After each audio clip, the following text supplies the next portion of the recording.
जय हिंद दोस्तों। तो इस वीडियो में हम सभी क्लास 12 के पॉलिटिकल साइंस के सारे एमसीक्यू का डिस्कशन करेंगे और आप सभी वीडियो को पूरा अंत तक देखिएगा और एकदम निश्चिंत होकर जाइएगा कि आपको यहीं से अधिकतर क्वेश्चन देखने को मिलेंगे एग्जाम में। 24 में से आपके 20 प्लस क्वेश्चन यहीं से आपको देखने को मिलेंगे। तो चलिए बिना देर किए डायरेक्ट वीडियो की शुरुआत करते हैं। तो देखिए आपका पहला क्वेश्चन क्या है, किस वर्ष भारत तथा पाकिस्तान के बीच लाहौर घोषणा पत्र पर हस्ताक्षर हुआ था। In which year Lahore declaration was signed between India and Pakistan. तो इसका सही आंसर क्या होगा, 1999, 1999।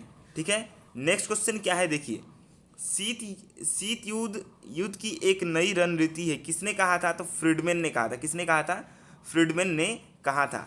साल्ट, देखिए साल्ट 2 पर हस्ताक्षर हुआ था, कब हुआ था, 1979 में। स्ट्रेटिक आर्म लिमिटेशन ट्रीटी इसका पूरा नाम है। ठीक है। नेक्स्ट क्वेश्चन देखिए क्या है आपका,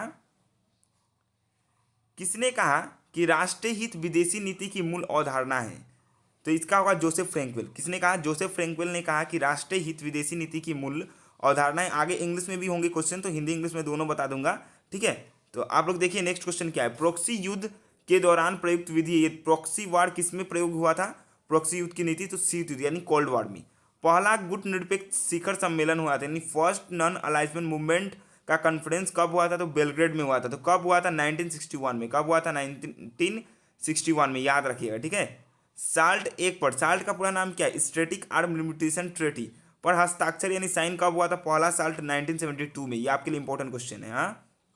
नेक्स्ट क्वेश्चन देखिए क्या है, राष्ट्रीय मूल्यों का कुल योग होता है राष्ट्रीय हित, किसने कहा। National interest is the sum total of the national value, who said this. तो इसका सही आंसर होगा आपका जोसेफ फ्रैंकलिन। क्या होगा, जोसेफ फ्रैंकलिन। 2 आ गया है जोसेफ फ्रैंकलिन का, तो याद रखिएगा। राष्ट्रीय मूल्य का कुल योग होता है राष्ट्रीय हित, किसने कहा। National interest is the sum total of the national values, who said this. तो जोसेफ फ्रैंकलिन।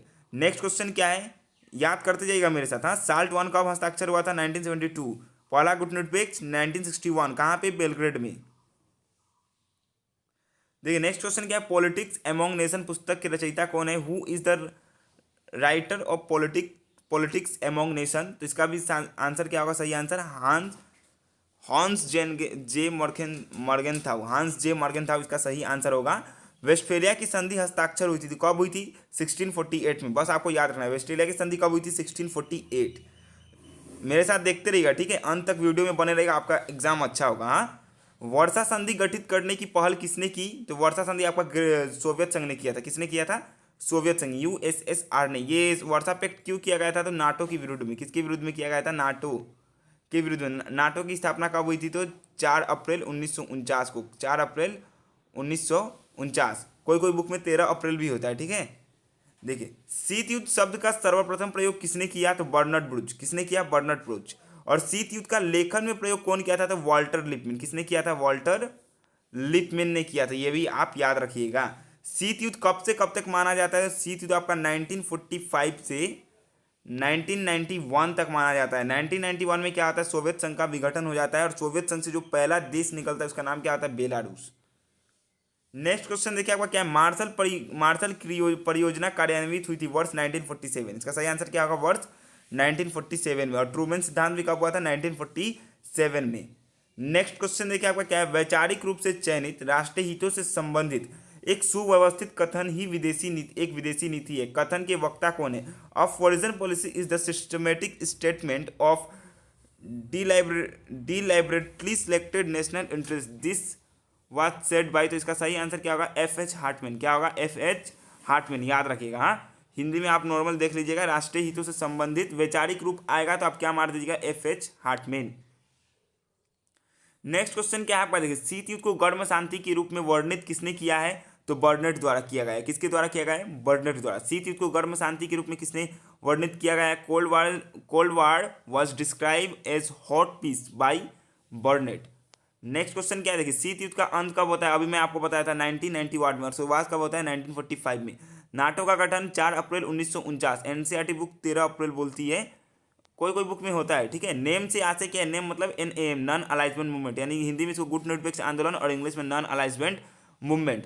तो नेम का जो विचार था ये किसका था, हमारे प्रथम प्रधानमंत्री PJN का, यानी पंडित जवाहरलाल नेहरू जी के थे, याद रखिएगा। ठीक है। शीत युद्ध से जुड़े हुए देश कौन है? शीत युद्ध किसके किसके बीच हुआ था? तो यूएसए, किसके किसके बीच हुआ था? यूएसए और यूएसएसआर, याद रखिएगा, ठीक है।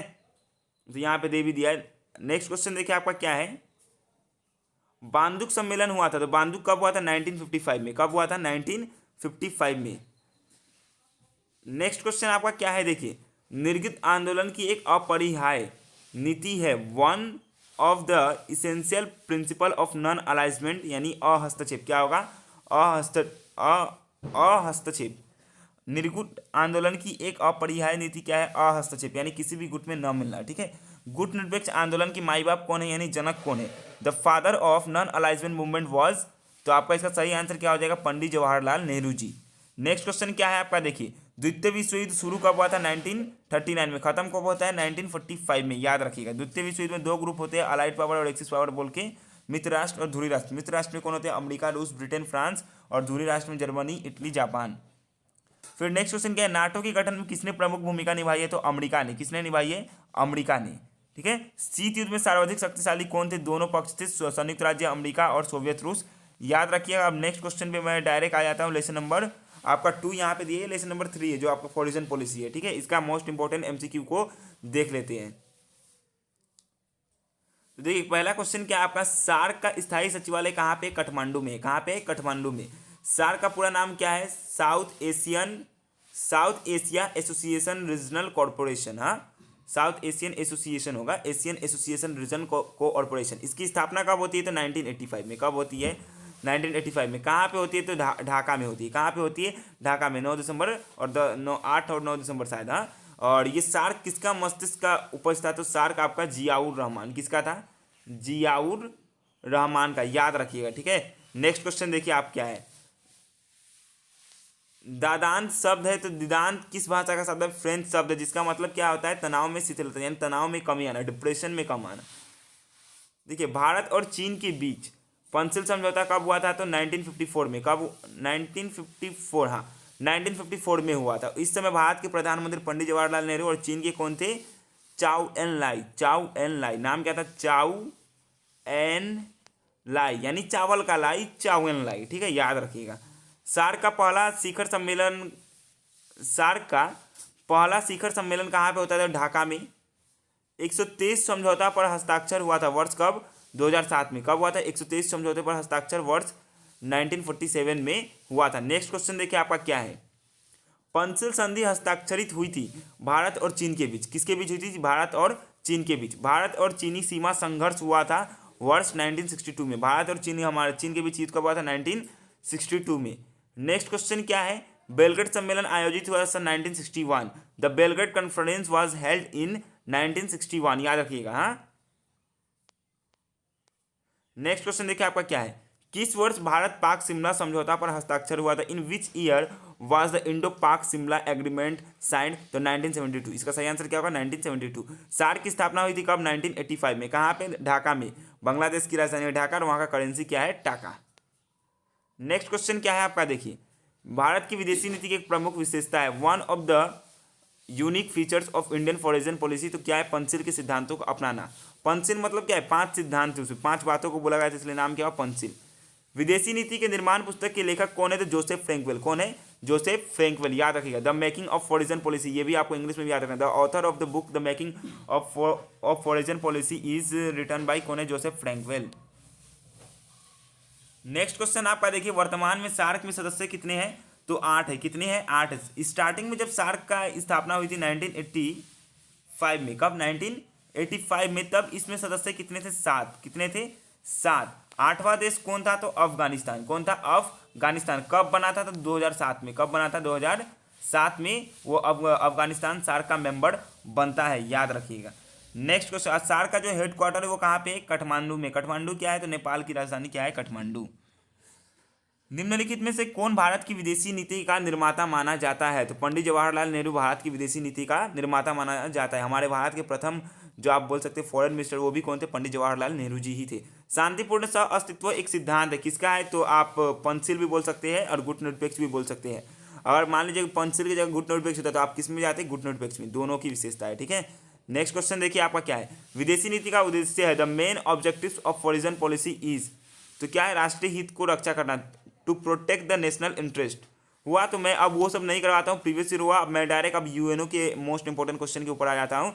तो देखिए, सुरक्षा परिषद के अस्थायी सदस्यों की संख्या कितनी है, तो 10। अस्थायी सदस्य या नॉन परमानेंट मेंबर कितने हैं, 10।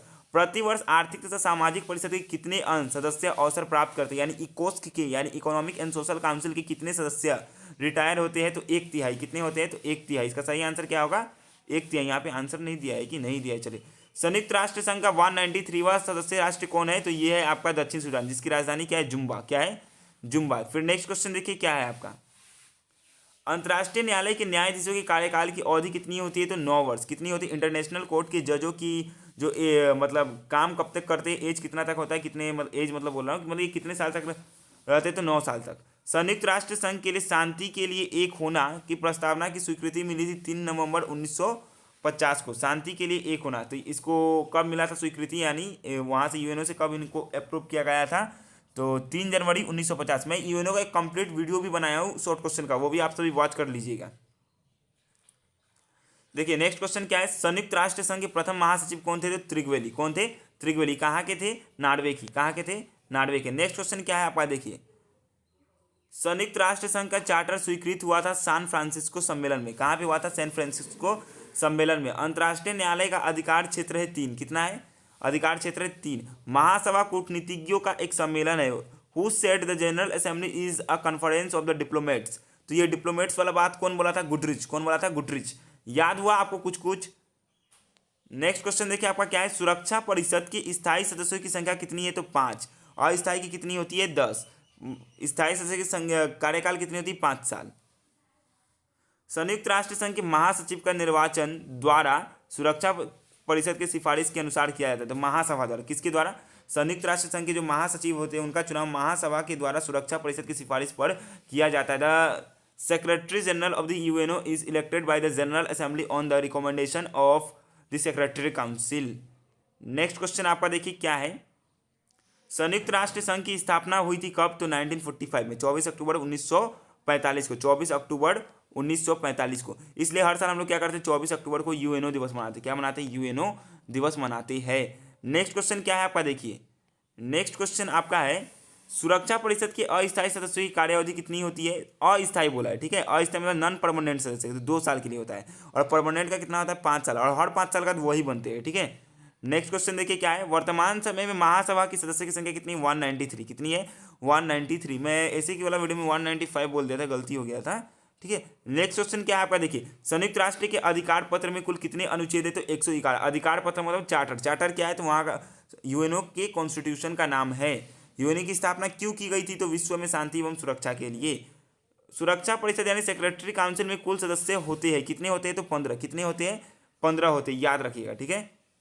15 2 ग्रुप में डिवाइड होता है। ये 15 2 ग्रुप में आपका डिवाइड होता है, एक 10 और एक 5। ये 5 स्थायी कहलाते हैं और 10 अस्थायी कहलाते हैं, परमानेंट नॉन परमानेंट, याद रखिए। और ये 5 स्थायी कौन कौन है, अमेरिका, रूस, ब्रिटेन, फ्रांस और चीन है, ठीक है। नेक्स्ट क्वेश्चन देखिए आपका क्या है, वीटो शक्ति का प्रयोग किया जाता है। The veto power can be used by dot dot dot of the secretary council. तो वीटो शक्ति का प्रयोग किसके द्वारा किया जाता है, सुरक्षा परिषद की स्थायी सदस्यों द्वारा। The permanent members of the secretary council. Secretary council को क्या बोला जाता है, विश्व का पुलिसमैन, ये भी याद रखिएगा। संयुक्त राष्ट्र संघ के पूर्ववर्ती संगठन का नाम क्या है, the predecessor's organisation of the UNO was, तो League of Nation. League of Nation की स्थापना कब होती है, 1919 में। कब होती है, 1919 में, याद रखिएगा। नेक्स्ट क्वेश्चन देखिए आपका क्या है, 1945 में संयुक्त राष्ट्र संघ ने कितने सदस्यों को लेकर अपनी यात्रा शुरू की थी, तो 91 यानी 91 बोला, 51 in 1945 the UNO start in the journey with 51। The number of the जज of International Court of Justice is, तो 15। अंतर्राष्ट्रीय न्यायालय में जजों की संख्या कितनी है, 15। और सुरक्षा परिषद में भी कितनी है, वहाँ पे जज नहीं होते, वहाँ पे मेंबर्स होते, तो कितने, वहाँ पे भी 15 है। संयुक्त राष्ट्र संघ की अर्धविधायी संस्था है, quasi legislative body of the UNO is General Assembly. सही आंसर आपका क्या है इसका, जनरल असेंबली। एक ध्रुवीय विश्व का प्रमुख कौन है, तो अमेरिका है। ये अमेरिका कैसे हुआ बोले तो 1991 में क्या होता है, आपका सोवियत रूस का विघटन हो जाता है तो उसके बाद पूरे विश्व पर अधिकतर किसका कब्जा होता है, अमेरिका का। इसलिए एक ध्रुवीय विश्व का प्रमुख कौन हो जाता है, अमेरिका। लेकिन अभी क्या है, अभी बहुध्रुवीय का राज है। बहुध्रुवीय मतलब अभी सभी देश एक दूसरे पर डिपेंडेंट है, कोई भी एक देश अपनी आवश्यकता की पूर्ति स्वयं नहीं कर सकता है, ठीक है। देखिए, वीटो शक्ति को हिंदी में बोलते हैं निषेधाधिकार शक्ति का प्रयोग केवल सुरक्षा परिषद की स्थायी सदस्यों द्वारा किया जाता है। तो देखिए आपका यूएनओ का हो गया, ये पार्ट 1 में करवा रहा हूँ, ठीक है। इसके बाद मैं शाम को आपको और एक वीडियो ला दूंगा जिसमें मैं आपका पूरा A to Z मतलब ऑर्गन्स ऑफ गवर्नमेंट से लेके आपका पूरा लोकल सेल्फ गवर्नमेंट तक मैं आपको A to Z MCQ करवा दूंगा। और वीडियो पसंद आए तो वीडियो को लाइक कीजिएगा, चैनल पर नए होंगे तो चैनल को सब्सक्राइब कीजिएगा। मिलते हैं नेक्स्ट वीडियो में। जय हिंद, जय Bharat, take care, bye bye.